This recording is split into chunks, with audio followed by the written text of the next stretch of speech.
When a nation trembles under the weight of uncertainty, people begin searching for a voice that doesn't just echo the news, but interprets the moment through a higher lens. And that's exactly why Tony Evans' message about the government shutdown has stunned America. Because instead of pointing fingers, he points us back to the one who sits above every government, every leader, and every crisis. He reminds us that when earthly systems shake, heaven does not. And in this message, we uncover not just political commentary, but spiritual truth, personal responsibility, and a divine call to rise above fear and chaos.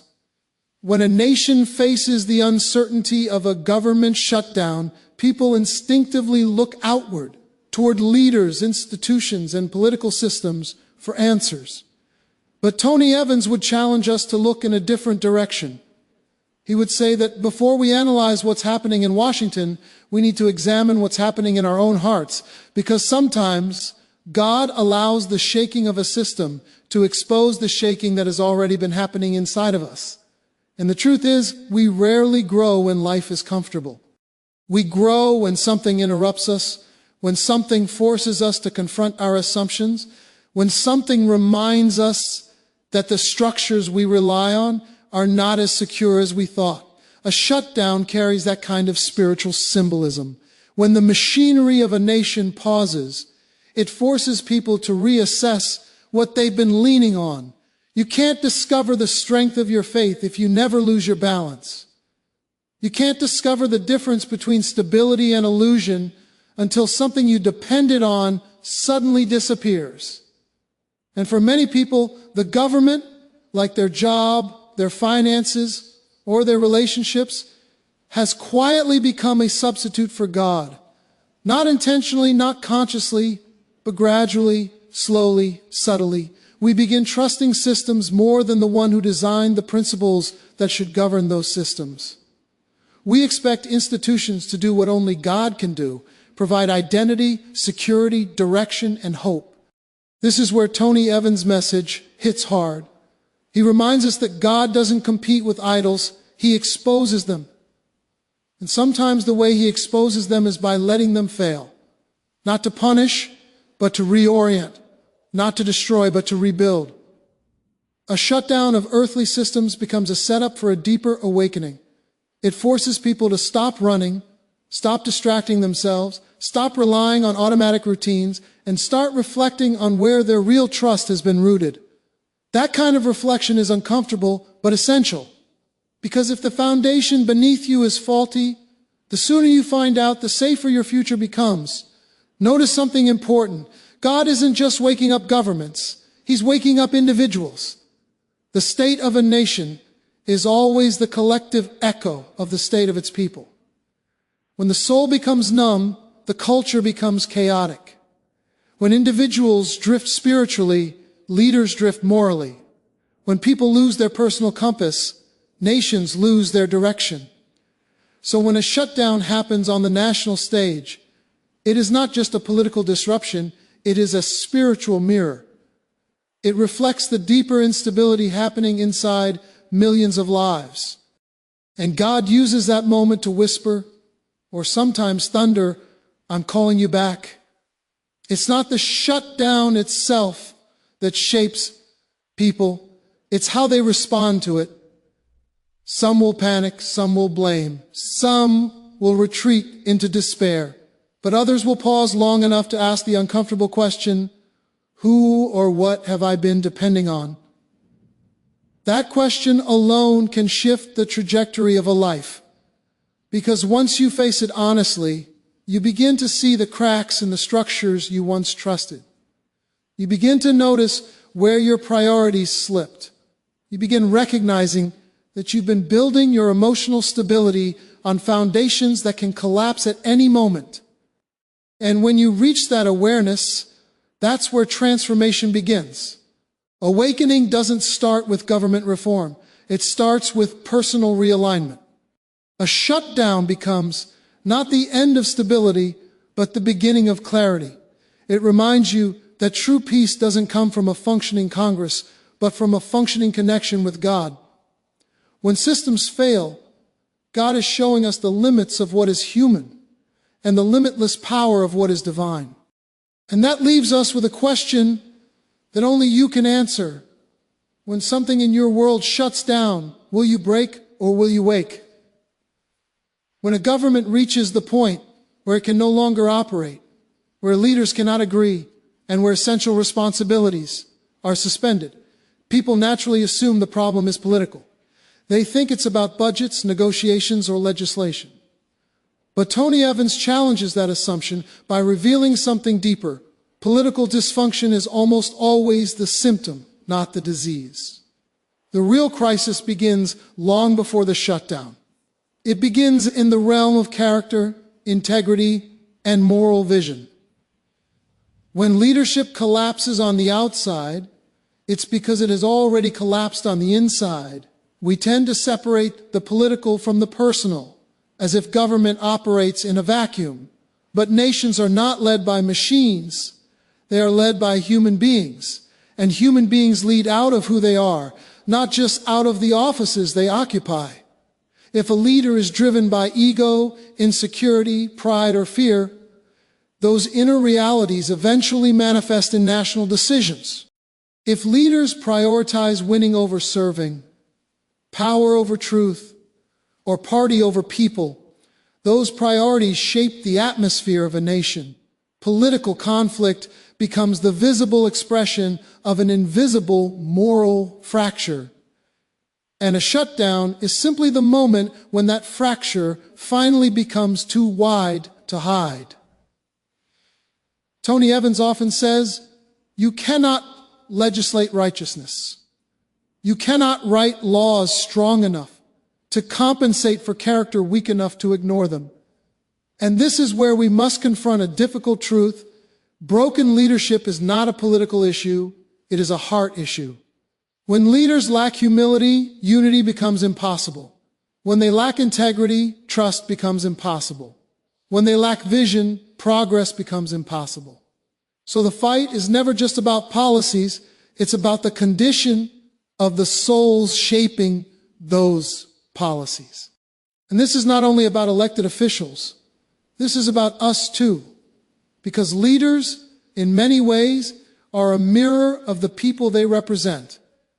If the culture celebrates selfishness, leaders will embody it. If the culture rewards outrage, leaders will amplify it. If the culture abandons moral grounding, leaders will drift without anchor. A government shutdown is a reflection of the moral climate of the society beneath it. When unity becomes rare in families, it becomes rare in Congress.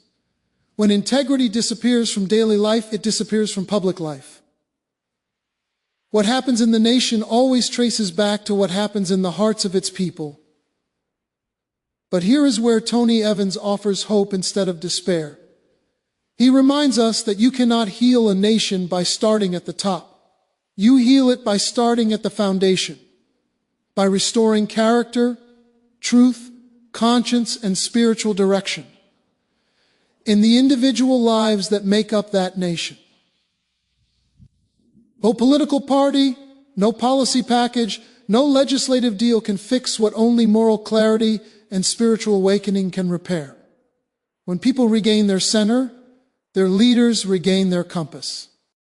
When individuals practice courage, their institutions rediscover accountability. Renewal never begins in the halls of power, it begins in the quiet corners of the human heart. A government shutdown, then, becomes a national classroom. It teaches us what happens when leaders forget who they are called to serve. It shows us the consequence of elevating ambition above accountability. And it reminds us that character is not an accessory to leadership, it is the engine.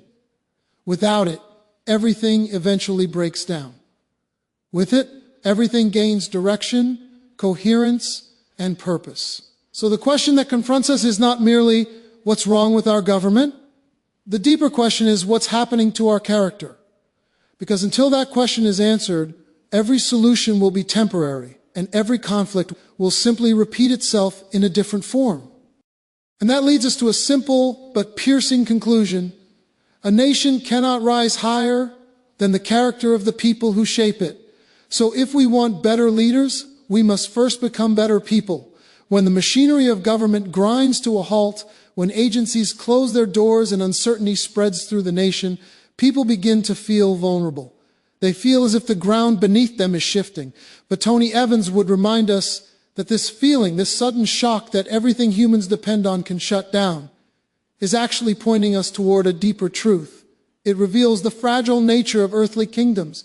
It exposes the limits of human power, and it highlights a reality we often forget.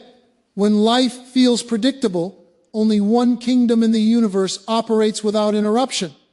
We live in a culture that treats government as the ultimate stabilizer. We assume that if Washington is functioning, everything else can be managed. We take comfort in the idea that institutions, laws, and leadership structures will always be there to catch us when we fall. But when a shutdown happens, that illusion breaks. And as uncomfortable as that break feels, it may be one of the most spiritually important moments a nation can experience, because it forces people to re-examine what they've been relying on for their sense of safety and direction. Tony Evans often says, if what you're trusting can go down, then it was never meant to hold you up. Governments rise and fall. Policies shift. Economies fluctuate. Leaders change. At any moment, the systems we assume are stable can be disrupted. And when they do, the question that emerges is simple but profound. What kingdom are you ultimately depending on?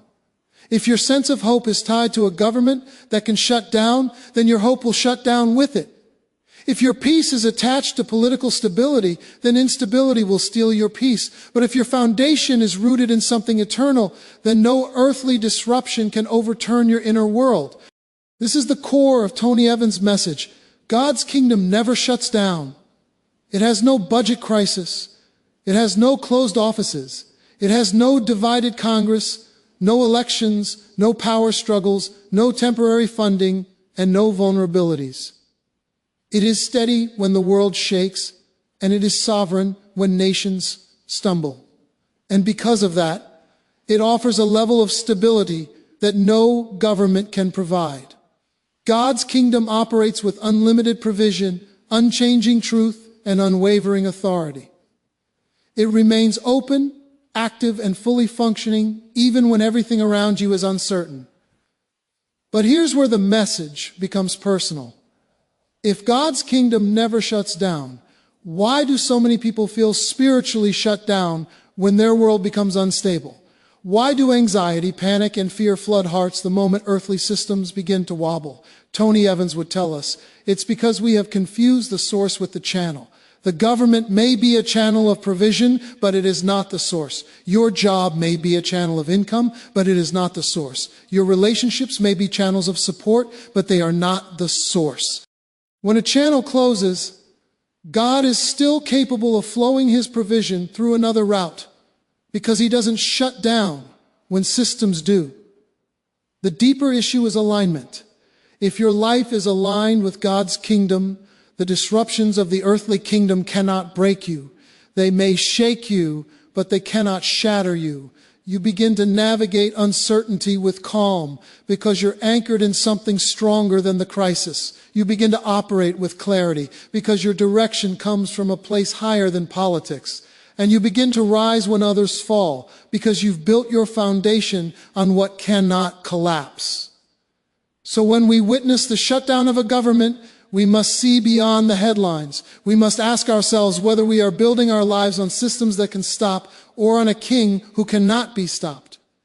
Because in the end, the message is unmistakable. When earthly kingdoms shut down, heaven is reminding you to switch your trust to the only kingdom that never will. When a government shutdown unfolds, most people see only the public consequences, delayed services, financial strain, political tensions. But Tony Evans would urge us to look deeper, to recognize that a shutdown is not only about what stops functioning on the outside, it is also about what gets revealed on the inside. Crisis has a way of pulling back the curtain on the motives that usually stay hidden. You learn more about people in moments of pressure than you ever can in moments of peace. And the same is true for a nation. It's easy for leaders to speak about serving the public, protecting the nation, or prioritizing unity when everything is stable. Stability creates room for polished speeches and idealistic promises. But when a shutdown threatens the nation's structure, the true motivations of leaders rise to the surface. Suddenly, decisions are no longer abstract. They carry weight. They reveal who is driven by personal ambition and who is guided by principle. They expose who is holding their position for power and who is holding it for purpose. You can see the difference between those who fight to win and those who fight to serve. Tony Evans often reminds us that crisis is God's highlighter. It illuminates the motives that have been hiding in the shadows. And this exposure is not meant to humiliate. It is meant to illuminate. Because clarity is the first step toward transformation. When motives are revealed, we can finally deal with what has been quietly influencing hearts, decisions, and priorities for far too long. But it's important to remember that this principle doesn't apply only to national leaders. It applies to every one of us. Just as a shutdown exposes the motives of officials, personal crises expose the motives within our own souls. When life is easy, we can appear patient, faithful, or disciplined. But when something breaks, when a relationship ends, a job is lost, a dream collapses, or a system shuts down, we begin to see ourselves for who we really are. The stress reveals the truth. The pressure uncovers what comfort kept concealed. And that exposure is uncomfortable. It challenges our self-perception. It forces us to confront the motives that we would rather disguise, our desire for control, our fear of losing status, our hunger for approval, or our resistance to change. But if we embrace that discomfort, if we allow the exposure to guide us instead of shame us, something powerful happens. We begin to purge what was poisonous. We begin to confront what was weakening our character. We begin to replace misguided motives with pure ones, selfish intentions with sincere ones, fear-driven choices with faith-driven decisions. In the national context, this cleansing is just as essential. A government cannot function when the motives guiding it are corrupt, confused, or self-centered. Leaders cannot govern effectively when ego outweighs responsibility. A nation cannot flourish when personal agendas overshadow collective well-being. So when a shutdown exposes those motives, it is an invitation, not merely to criticize, but to correct, not merely to point out flaws, but to address them honestly and practically. And here's the deeper truth. Revealed motives create the opportunity for renewed direction. Once something is exposed, it can be reshaped. Once it is confronted, it can be transformed. Exposure is the doorway to accountability. Accountability is the doorway to integrity. And integrity is the foundation on which healthy leadership and a healthy nation must stand. So when we see a shutdown revealing the hidden motives of leaders, we should not only analyze the political implications, we should reflect on the moral and spiritual implications. Because what is true of a government is true of a person. The motives you hide will eventually shape the life you live. And that's why this moment matters. Because in the quiet honesty that follows exposure, whether national or personal, you are given a choice. Will you ignore what has been revealed, or will you allow it to refine you? When a nation experiences something as disruptive as a government shutdown, people instinctively point to political gridlock as the cause. They imagine that the breakdown happened in conference rooms, on debate floors, or through failed negotiations. But Tony Evans would challenge that surface-level explanation by reminding us that national instability rarely begins in the halls of government. It begins in the hallways of the home. What we see on the national stage is merely the overflow of what has been unraveling in the private lives of millions of individuals long before any shutdown was announced. A government is a reflection of the people who comprise it, and people are shaped in the quiet spaces where values are formed, where character is taught, where identity is nurtured, and where purpose is discovered. That space is the home.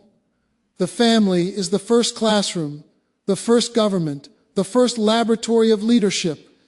If integrity is not practiced there, it will not appear in public life. If respect is not cultivated there, it will not emerge in civic life. If unity is not modeled there, it will not manifest in national life. And when homes lose their structure, nations inevitably lose theirs. Tony Evans often emphasizes that before God created a government, He created a family. Before He ordained institutions, He ordained relationships. That order matters. When families break down through neglect, absence, conflict, distraction, or moral confusion, society begins to crack at its foundation. And in time, those cracks widen until they become national fractures we cannot ignore. A shutdown becomes the visible symbol of a much deeper problem, the erosion of the values that once kept homes strong and communities stable. You can hear this truth echoing through every part of a shutdown. When leaders cannot communicate, it is often because they were never taught how to resolve conflict with humility. When decisions are fueled by ego, it's because discipline and accountability were never rooted in their character. When cooperation collapses, it mirrors the relational breakdown happening in countless households, where people no longer know how to listen, to compromise, or to sacrifice. We treat the government like a separate organism, but it is made up of people formed in the same cultural soil as everyone else. If the soil is depleted, the leadership it produces will be too. And yet, this message is not about blame. It's about recognition. If the home is where the decline begins, then the home is also where the restoration can begin. You don't need political power to rebuild a nation. You need strong families raising grounded children. You need homes where principles are practiced, where conversations shape convictions, where responsibilities are taught, and where spiritual foundation is prioritized. You need mothers and fathers who understand that leadership is not only what you do in public, it's what you model when no one is watching. This is where Tony Evans brings the message from the national to the personal. He would tell us that every home is a seed planted into the nation. If the seed is diseased, the harvest will be flawed. But if the seed is healthy, if families pursue truth, demonstrate love, practice self-control, and cultivate spiritual grounding, the entire nation benefits. A strong home doesn't just bless the family living in it, it stabilizes the culture around it. It produces leaders who know how to handle responsibility, citizens who know how to uphold integrity, and communities that know how to unite in times of crisis. So when we witness a government shutdown, we shouldn't only ask what happened in Congress. We should also ask what has been happening in our homes, because the most powerful way to influence the direction of a nation is not through policy alone, but through the people those policies ultimately serve.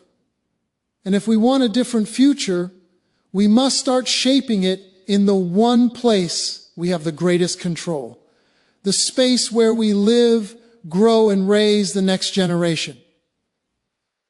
And that's why this truth matters so deeply.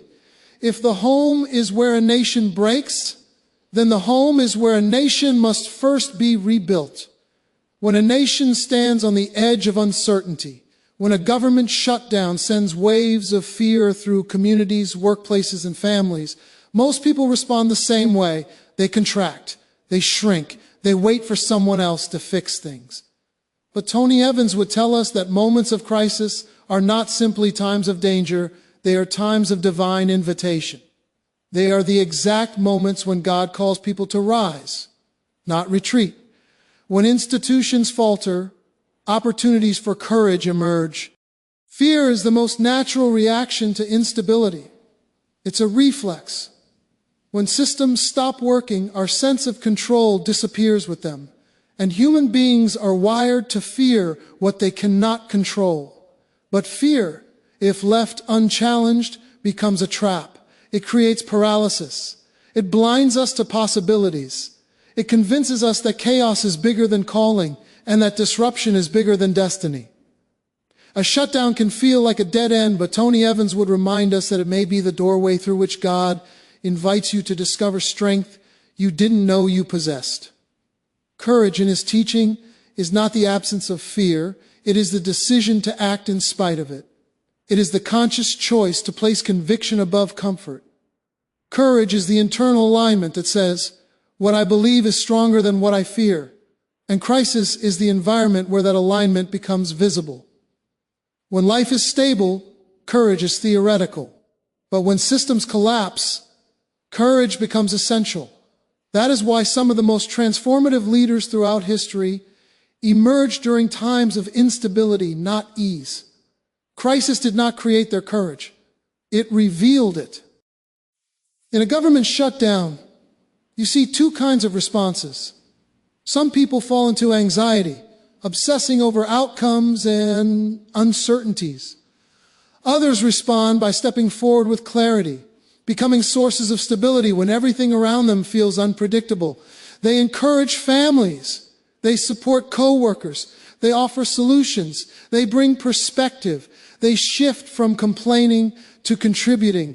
These individuals understand something profound. You cannot control the crisis, but you can control your character within it. At the national level, the same principle applies. Leaders who operate from fear make decisions that escalate chaos. Leaders who operate from courage make decisions that restore confidence. Courage creates direction. It brings calm. It lifts the vision above the immediate problem and helps people see what is possible beyond the present moment.